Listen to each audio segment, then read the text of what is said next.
ਵਿੱਚ ਜੀਰਾ ਸਾਹਿਬ ਸਾਡੇ ਕੋਲ ਅਗਲੀ ਈਮੇਲ ਆਈ ਹੈ ਲੈਂਦੇ ਪੰਜਾਬ ਦੇ ਸ਼ਹਿਰ ਜੇਲਮ ਤੋਂ ਵੀਰ ਅਦੀਲ ਜੀ ਦੀ। ਇਹ ਲਿਖਦੇ ਹਨ, ਸਤਿ ਸ਼੍ਰੀ ਅਕਾਲ ਡਾਕਟਰ ਅਮਰਜੀਤ ਸਿੰਘ ਜੀ। ਸਤਿ ਸ਼੍ਰੀ ਅਕਾਲ। ਮੇਰਾ ਇੱਕ ਛੋਟਾ ਜਿਹਾ ਸਵਾਲ ਹੈ ਕਿ ਦੇਖਣੇ ਨੂੰ ਤਾਂ ਲੱਗਦਾ ਹੈ ਕਿ ਇੰਡੀਆ 'ਚ ਖਾਲਿਸਤਾਨ ਦਾ ਹਥਿਆਰਬੰਦ ਸੰਘਰਸ਼ ਖਤਮ ਹੋ ਗਿਆ ਹੈ ਤੇ ਪੰਜਾਬ ਵਿੱਚ ਬਹੁਤ ਸ਼ਾਂਤੀ ਹੈ। ਇਸ ਦੇ ਬਾਵਜੂਦ ਇੰਡੀਆ ਹਰ ਮਹੀਨੇ ਇੱਕ ਇਲਜ਼ਾਮ ISI ਤੇ ਲਗਾ ਦਿੰਦਾ ਹੈ ਕਿ ISI ਖਾਲਿਸਤਾਨ ਦੀ ਲਹਿਰ ਨੂੰ ਸ਼ੁਰੂ ਕਰਨਾ ਚਾਹੁੰਦੇ ਨੇ।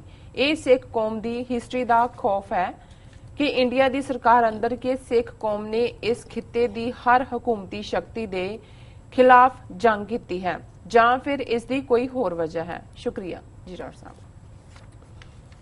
ਵੀਰ ਅਦੀਲ ਜੀ ਦਾ ਬਹੁਤ ਬਹੁਤ ਸ਼ੁਕਰੀਆ। ਉਹਨਾਂ ਨੇ ਸਾਨੂੰ ਜੇਲਮ ਤੋਂ ਲਿਖਿਆ ਹੈ, ਲੈਂਦੇ ਪੰਜਾਬ ਤੋਂ ਜੀ। ਉਹਨਾਂ ਦਾ ਬੜਾ ਸਿੰਪਲ ਸਵਾਲ ਹੈ ਕਿ ਇੱਕ ਪਾਸੇ ਤਾਂ ਹਕੂਮਤ ਦਾ ਇਹ ਦਾਅਵਾ ਲਗਾਤਾਰਤਾ ਨਾਲ ਹੈ ਕਿ ਅਸੀਂ ਹਥਿਆਰਬੰਦ ਸੰਘਰਸ਼ ਖਤਮ ਕਰ ਦਿੱਤਾ ਹੈ, ਲੇਕਿਨ ਦੂਸਰੇ ਪਾਸੇ ਹਰ ਜਿਹੜਾ ਕੁਝ ਸਮੇਂ ਬਾਅਦ ਇਲਜ਼ਾਮ ਹੁੰਦਾ ਹੈ ਔਰ ISI ਦੇ ਖਾਤੇ 'ਚ ਪਾਇਆ ਹੁੰਦਾ ਹੈ ਜੀ ਕਿ ਉਹਨਾਂ ਨੇ ਟ੍ਰੇਨਡ ਕੀਤਾ ਹੈ। ਔਰ ਉਹਨਾਂ ਨੇ ਕਿਹਾ ਕਿ ਵੀ ਇਹ ਸਿੱਖਾਂ ਦਾ ਇਤਿਹਾਸਕ ਖੌਫ ਹੈ। ਬੜਾ ਅੱਛਾ ਸ਼ਬਦ ਉਹਨਾਂ ਨੇ ਇਸਤੇਮਾਲ ਕੀਤਾ ਹੈ ਕਿ ਜਿਹੜਾ ਹਿਸਟੋਰੀਕਲ ਫੀਅਰ ਇਹ ਹੈ ਵੀ ਇਹਨਾਂ ਨੇ ਆਰਾਮ ਨਾਲ ਨਹੀਂ ਬਹਿਣਾ, ਜ਼ੁਲਮ ਜਿੱਥੇ ਹੋਏਗਾ ਇਹਨਾਂ ਨੇ ਖਲੋਣਾ। ਔਰ ਇਹ ਹਿੰਦੂ ਸਾਮਰਾਜ ਸਮਝਦਾ ਹੈ ਵੀ ਉਹ ਜ਼ੁਲਮ ਦੇ ਸਹਾਰੇ ਟਿਕਿਆ ਹੋਇਆ ਔਰ ਜ਼ੁਲਮ ਦੇ ਨਾਲ ਉਹ ਲੋਕਾਂ ਦੀ ਆਵਾਜ਼ ਨੂੰ ਕੁਚਲ ਰਿਹਾ। ਉਹਨਾਂ ਨੇ ਕਿਹਾ ਵੀ ਕੀ ਇਹ ਹੈ ਜਾਂ ਕੋਈ ਹੋਰ ਹੈ। ਮੈਂ ਸ਼ਾਇਦ ਅੱਗੇ ਵੀ ਜ਼ਿਕਰ ਕੀਤਾ ਸੀ ਕਿ ਇੱਕ ਵਾਰ ਨੋਟਰਡੇਮ ਯੂਨੀਵਰਸਿਟੀ 'ਚ ਉਹਨਾਂ ਦੇ ਸਰ ਸਿਮਰਨਜੀਤ ਸਿੰਘ ਮਾਨ ਅਮਰੀਕਾ ਆਏ ਸੀ ਔਰ ਅਸੀਂ ਡਾਕਟਰ ਸਿੰਥੀਆ ਜਿਹੜੇ ਕਿ ਸਿੱਖ ਸਕਾਲਰ ਨੇ, ਉਹਨਾਂ ਨੇ fighting for faith and nation ਨਾਂ ਦੀ ਲਾਜਵਾਬ ਕਿਤਾਬ ਜਿਹੜੀ ਹੈ ਉਹ ਦਿੱਤੀ ਐਕੈਡੈਮਿਕ ਹਲਕਿਆਂ 'ਚ। ਉਹ ਉੱਥੇ ਜਿਹੜੀ ਹੈ ਇੰਟਰਨੈਸ਼ਨਲ ਵਰਲਡ ਪੀਸ ਜਿਹੜੀ ਇੰਸਟੀਚਿਊਟ ਸੀ ਉਹਦੇ 'ਚ ਇੰਚਾਰਜ ਸਨ। ਹੁਣ ਤਾਂ ਉਹ ਸੈਂਟਰਲ ਕਾਲਜ ਆਇਓਵਾ 'ਚ ਚਲੇ ਗਏ। ਉਹਨਾਂ ਨੇ ਇੱਕ ਸੈਮੀਨਾਰ ਟਾਈਪ ਵੀ ਰੱਖਿਆ, ਰਾਦਰ ਡਿਸਕਸ਼ਨ ਸੈਸ਼ਨ ਹੀ ਸੀ। ਸਰ ਮਾਨ ਸਨ, ਮੈਂ ਸੀ ਔਰ ਡਾਕਟਰ ਸਿੰਥੀਆ, ਉਹਨਾਂ ਦੇ ਫੈਕਲਟੀ ਮੈਂਬਰ, ਕੁਝ ਸਟੂਡੈਂਟਸ। ਔਰ ਜਿਹੜਾ ਉਹਨਾਂ ਦਾ ਓਵਰਆਲ ਉਸ ਪ੍ਰੋਗਰਾਮ ਦਾ ਇੰਚਾਰਜ ਸੀ ਡਾਕਟਰ ਸਕਾਟ ਜੀ। ਉਹਨਾਂ ਨੇ ਮੈਨੂੰ ਇਹ ਪੁੱਛਿਆ ਬਾਅਦ ਬ੍ਰੇਕ ਵੇਲੇ, ਟੀ ਬ੍ਰੇਕ ਵੇਲੇ, ਕਿ ਵੀ ਇਹ ਸਿੱਖਾਂ ਦੇ ਪਿੱਛੇ ਕਿਉਂ ਪਏ ਹੋਏ ਨੇ ਕਿ ਸਿੱਖ ਤਾਂ ਸੌਡ ਆਰਮ ਹੈ ਇੰਡੀਆ ਦੀ, ਸਾਰੀ ਹਿਸਟਰੀ ਇਸ ਦੁਆਲੇ ਘੁੰਮਦੀ ਹੈ, ਬ੍ਰੈਡ ਬਾਸਕਟ ਹੈ, ਤੁਸੀਂ ਉਹਨਾਂ ਨੂੰ ਸਾਰੇ ਹਿੰਦੁਸਤਾਨ ਨੂੰ ਖਵਾਉਂਦੇ ਹੋ।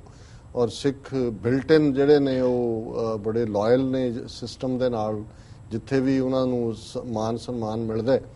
ਤੇ ਇਹ ਕੀ ਕਾਰਨ ਹੈ ਕਿ ਇਹ ਏਡੀ ਬੇਵਕੂਫ ਹਕੂਮਤ ਹੈ ਜਾਂ ਹਕੂਮਤਾਂ ਨੇ ਜਿਹੜੀਆਂ 47 ਤੋਂ ਬਾਅਦ ਵੀ ਸਿੱਖਾਂ ਨੂੰ ਉਹਨਾਂ ਨੇ ਕਿਉਂ ਕਹਿੰਦੇ ਮੁਗਲਾਂ ਜਾਂ ਅਫਗਾਨਾਂ ਦਾ ਤਾਂ ਸਮਝ ਆਇਆ, ਕਿਉਂਕਿ ਉਹਨਾਂ ਨੂੰ ਤਾਂ ਪਤਾ ਸੀ ਕਿ ਵੀ ਇਹ ਨੇਟਿਵ ਨੇ, ਇਹ ਚੈਲੰਜ ਕਰਦੇ ਨੇ, ਇਹਨਾਂ ਨੇ ਜ਼ੁਲਮ ਨਹੀਂ ਸਹਿਣਾ।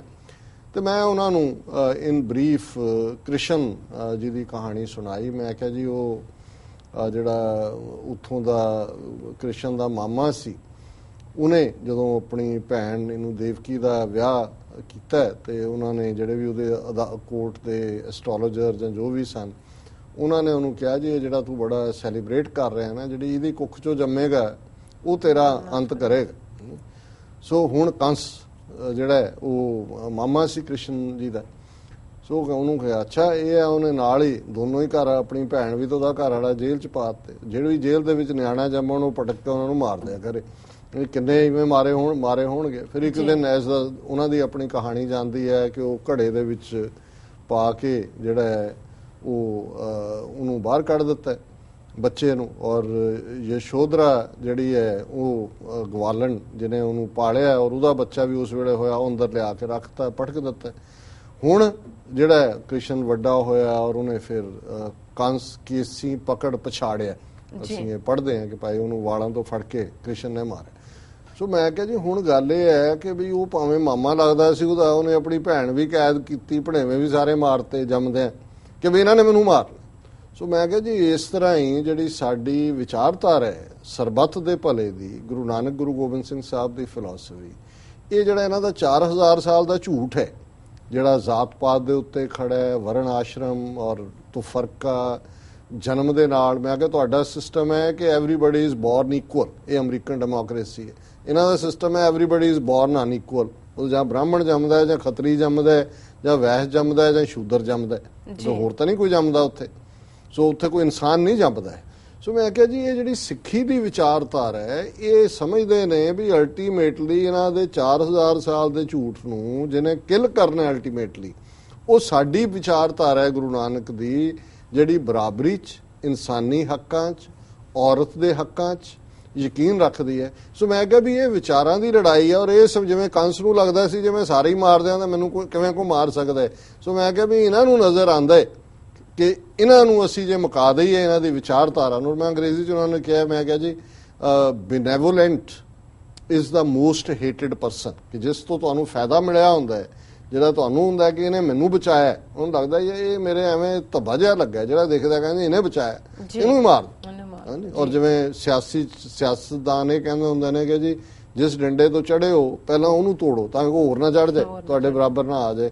ਸੋ ਉਹ ਬੜੇ ਉਹਨਾਂ ਨੇ ਤਸੱਲੀ ਦਾ ਜਿਹੜਾ ਇਜ਼ਹਾਰ ਕੀਤਾ।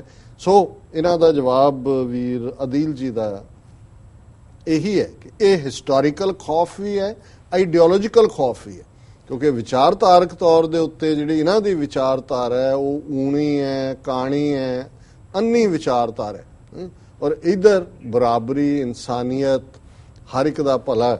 ਸੋ ਜ਼ਾਹਰ ਹੈ ਕਿ ਇਹ ਜਿਹੜੀ ਹੈ ਵਿਚਾਰਧਾਰਕ ਲੜਾਈ ਦੇ ਵਿੱਚ ਜਦੋਂ ਅਫਜ਼ਲ ਅਹਿਸਨ ਰੰਧਾਵਾ ਜਿਹੜੇ ਕਹਿੰਦੇ ਨੇ ਕਿ 5 ਸਦੀਆਂ ਦਾ ਵੈਰ ਕਮਾਇਆ, ਉਹਨੇ 5 ਸਦੀਆਂ ਦਾ ਵੈਰ ਵਿਚਾਰਧਾਰਕ ਹੈ।